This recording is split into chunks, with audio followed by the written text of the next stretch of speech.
오늘 우리가 읽은 이 로마서 말씀은 16장까지로 되어 있지만 사실 오늘 우리가 읽었던 본문 15장으로 마무리가 됩니다. 16장은 부록이라고 할 수 있습니다. 그래서 저는 오늘 읽었던 이 사도 바울이 로마서를 마무리하는 이 15장 말씀을 통하여서 한 가지 사실을 살펴보고 성도 여러분과 말씀을 나누고자 합니다. 우리 대한민국을 강타한 그 유행어 중에 중꺾마라고 있습니다. 성도 여러분들도 여러 번 들어보셨을 건데요. 이 중꺾마는 중요한 것은 꺾이지 않는 마음이라는 뜻인데, 오늘 본문에 등장하는 사도 바울은 중꺾열입니다. 그러니까 중요한 것은 꺾이지 않는 열정. 온갖 시련과 고통 중에서도 사도 바울은 복음 전파에 대한 열정만큼은 꺾이지 않고 있습니다. 사도 바울의 이 꺾이지 않는 열정을 보면서 우리 성도 여러분들이 대단하다라고 느끼신다면, 이거는 저의 개인적인 판단이니까 섭섭하게 느끼지는 마시고요. 대단하다 이렇게 고기 그 정도 이제 판단만 하신다라면 제 개인적인 생각으로는 50점입니다. 너그럽게 받아들이시고요. 근데 이제 여기서 한 발 더 나아가 오늘 이 본문 말씀을 통하여서 사도 바울은 어떻게 이 꺾이지 않는 열정을 가졌을까에 대해서 의문을 가진다라고 한다면 성도 여러분들은 100점입니다. 그래서 이제 새벽부터 점수를 매겨서 좀 그렇기는 하지만 몇 점인지 한번 이렇게 생각을 해보시고요. 이 사도 바울이 어떻게 이렇게 꺾이지 않는 열정을 가질 수 있었을까요? 저는 여기에 대하여서 이 한 가지를 말씀드리고자 합니다. 오늘 본문 말씀에 비추어서 어떻게 꺾이지 않는 열정을 가졌을까 사도 바울은, 저는 그것은 바로 비전이라고 생각합니다. 너무 당연한 이야기고 설교 시간에 우리 성도님들도 귀에 못이 박히도록 들었던 이야기 중에 하나가 비전입니다.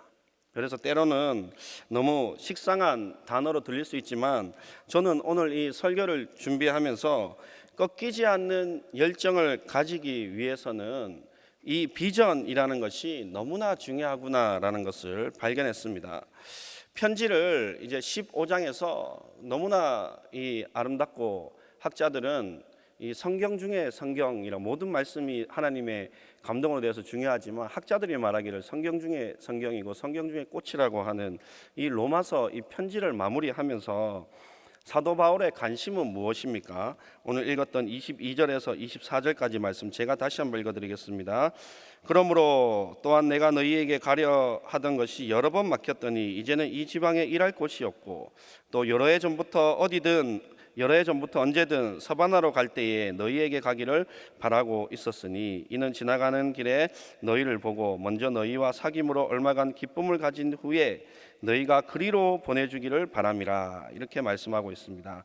그리고 28절에 보면 28절입니다. 그러므로 내가 이 일을 마치고 이 열매를 그들에게 확증한 후에 너희에게 들렀다가 서바나로 가리라, 이렇게 말씀하고 있습니다.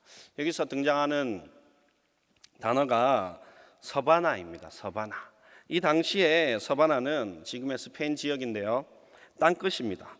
사도 바울의 꺾이지 않는 이 복음에 대한 열정의 비결이 무엇이었냐면, 땅끝 서바나에까지 복음을 증거하고자 하는 아주 선명하고 분명하고 구체적이고 명확한 비전을 가지고 있었다라는 것입니다. 이 분명하고 구체적이고 선명하고 명확한 비전을 가지고 있었기 때문에 사도 바울은 이 비전을 향하여서 한평생 달려가기 때문에 꺾이지 않는 열정을 가지고 나아가고 있다는 것입니다.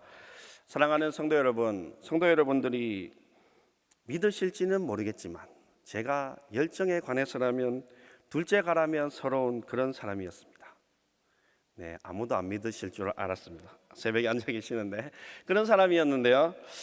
근데 이제 제가 예수님을 만났던 17살 때 인격적으로 만났던 그때의 열정과 지금의 제가 82년생, 제 나이를 공개해서 좀 그렇긴 하지만 42살, 나라에서 나이를 깎아줘가지고 올해 40살인데요. 너무나 이제 20 한 6년 정도 지났는데 26년, 25년 정도 지났는데 지금의 저의 이 열정에 관해서는 이 17살 때 처음으로 만났던 그 때의 열정과는 좀 많이 달라져 있었음을 제가 요즘에 최근에 많이 느끼고 있습니다.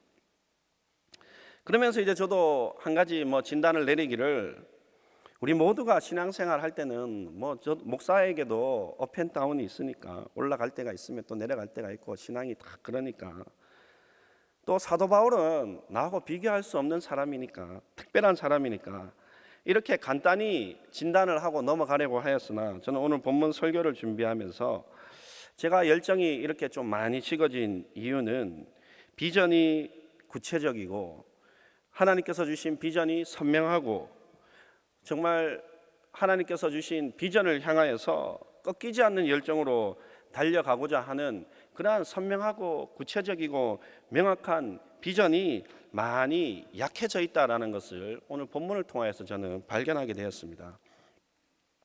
저는 17살 당시에 그 시골에 아무도 얘기하면 잘 모르는 경북 봉화, 여기까지만 한번 얘기하면은 성도님들이 잘 아실지 모르지만 경북 봉화 석포라고 얘기하면 잘 모릅니다. 사회에 나오면 100명 중에 한 명이 알까 말까한 그런 지역에 있으면서 17살 때 예수님을 인격적으로 만났는데, 그때 제가 무슨 생각이 들었냐면, 그때 저는 시골에서 선교사라는 단어도 들어보지를 못했습니다. 근데 인격적으로 딱 만나니까 제 마음 가운데에 어떤 생각이 들었냐면 이런 생각이 들었습니다. 야, 사도 바울과 같이 한평생 오두막집에서 살더라도 복음을 증거하면서 그 죽어가는 영혼들을 위하여서 해외에 아프리카 같은 곳에 막 오두막을 짓고 살아도 너무 행복하겠다, 그런 생각이 들더라고요. 그래가지고 제가 수련회 때 앞에 나가서 저는 한평생 사도 바울과 같이 복음을 증거하면서 그렇게 살아가는 그런 사람이 오두막집에서 살아도 행복할 것 같은 그런 비전이 생겼습니다. 그러니까 난생 처음으로 제가 막 박수를 받아봤습니다. 그렇게 비전이, 아주 선명한 비전이 17살 때 생기고, 그 다음에 이제 신학을 공부하면서 제가 이제 조금 비전이 바뀌었어요. 어떤 생각이 들었냐면, 이 교회에, 한국 땅에 이 좀 건강한 교회, 누가 봐도 이 건강하고 누가 봐도 저거는 교회다운 교회다, 누가 봐도 정말 세상의 빛과 소금의 역할을 감당하는 교회다, 저는 그런 교회를 한번 이렇게 좀 기회가 되면은 그런 교회를 한번, 표현이 좀 그렇습니다. 좀 이를 만들어 봐야 되겠다. 그 비전, 그런 비전, 제가 이 신학을 공부하면서 제가 나중에 이렇게 기회가 된다라면 그런 교회를 한번 해봐야 되겠다, 이런 선명한 비전이 있었습니다. 근데 지금은 이제 가만히 제 삶을 돌이켜 보니까 그러한 비전들이 많이 아주 희미해졌습니다. 옛날에 그랬었지, 옛날에 그래 복음 오두막집에서 살면서 복음만 증거하면 행복하겠다라는 그런 마음이 있었지, 지금은 제가 오두막집에 이제 못 삽니다. 그리고 건강한 교회, 그런 내가 비전이 있었지, 그런 비전들이 희미해지니까 열정 또한 함께 식게 되었음을 발견하게 되었습니다. 저희 동기 중에 그 함께 공부하던 친구 중에 그 이란으로 선교사를 간 친구가 있습니다. 제가 그 친구를 항상 같이 공부를 했고, 그 공부했던 친구인데 나이도 저하고 같아요. 그런 친구가 이란으로 떠났는데요, 제가 그 친구의 삶을 보면서, 야, 나는 정말 하나님께서 김 목사야, 너 이제 이란으로 가라. 야, 그러면 우리 집사람한테 우리 이제 이란으로 가자, 하나님께서 나의 이란으로 가라고 하셨다. 우리 아들 딸과 같이, 야, 그러면 참 우리 아내가 갑시다 이렇게 하고 온 가족이 동의를 하고 이란으로 이렇게 갈 수 있을까, 그런 마음이 막 이렇게 들더라고요. 그 친구를 생각하면서. 그래서 제가 이제 얼마 전에 노회에 한번 참석했는데, 노회에 이제 선교사님들 이렇게 KPM 파송받은 선교사님들 동영상을 이렇게 막 이렇게 띄워줬습니다. 막 이렇게 띄워주면서 봤는데, 거기에 보니까 친하게 지내진 않았는데 학교 다닐 때 이렇게 낯이 익은 얼굴이 한 명 있더라고요. 같이 공부를 했다라는 것이죠. 같이 공부했던 그 동기는 아니고 이렇게 같이 공부했던 한 해 밑인가 이런 친구 한 명이 거기에 나오는데, 막 수염을 이만큼 길러가지고, 제가 딱 봐도 이렇게 그 나라가 엄청 어려운 나라 같아요. 수염을 이만큼 기르고 뭐 옆에 사모님 있고 그다음에 어린 자녀들이 있는데 거기서 막 이렇게 뭐 안녕하세요 이러면서 저는 선교 파송을 받은 어느 선교사입니다. 그러면서 저는 이 나라에서 잘 지내고 있습니다. 이랬는데 제가 딱 봐도 너무 힘든 나라라는 게 너무 확 느껴졌어요. 근데 이제 제가 그때 그걸 탁 보면서 막 여러 가지 뭐 마음이 교차가 되더라고요. 막 그 친구를 보는데 제가 처음에 어떤 생각이 들었냐면 뭐 제가 부끄럽고 막 그렇다 그런 생각보다는 야 정말 하나님이 살아 계시구나 그 생각이 들더라고요. 진짜 저거는 야 진짜 아이들하고 사모님하고 저 동기 이란으로 간 동기하고 이 친구들을 보면서 이거는 하나님이 하시지 않으면은 도저히 이거는 할 수 없는 일이다라고 생각이 되면서 막 예전에 나도 저렇게 선명한 비전 이 친구들처럼 정말 자녀가 있든 아내가 있든 가정이 있든 선명한 비전을 가지고 이란이든 어떤 힘든 나라든 가는 그러한 선명한 비전이 나도 있었는데 그러한 생각들이 들면서 막 진짜 이 눈물이 날라는 거를 너무 참았습니다. 그때 너무 막 좀 감격적이기도 하고 너무 그런 눈물 막 밑에서 이렇게 올라오는 그런 눈물들이 나는 것을 보고 하나님이 정말 살아계시다. 이 선명한 비전을 향해서 달려가는 이 두 사람들을 보면서 하나님이 정말 주신 비전을 향해서 끝까지 이 꺾이지 않는 열정으로 달려가는구나. 그 모습들을 보면서 제가 그때 참 많은 은혜를 받고 하나님이 살아계시고 정말 나도 다시 한번 선명한 비전을 회복해야 되겠다 이런 생각을 했습니다. 사랑하는 성도 여러분, 제가 성도 여러분들을 무시하는 것이 아니라 혹시 여러분들 가운데서도 열정이 좀 식고 교회 일이 부담이 되고 신앙생활이 재미가 없다라면 분명합니다. 여러분들 삶들 가운데서도 아마 아주 구체적이고 명확하고 하나님 나라를 위한 아마 선명한 비전이 구체적으로 없을 것입니다. 선명한 비전이 있는 사람은 사도 바울과 같이 나는 서바나로 보야 한다. 나는 땅 끝까지 복음을 증거해야 된다. 그 복음을 증거할 때 내 생명이 마친다. 나는 여전히 표대를 향하여 달려간다. 이렇게 선명한 비전이 있는 사람에게는 꺾이지 않는 열정이 있다라는 것입니다. 사랑하는 성도 여러분, 이 새벽에 비전을 회복하시기를 소원합니다.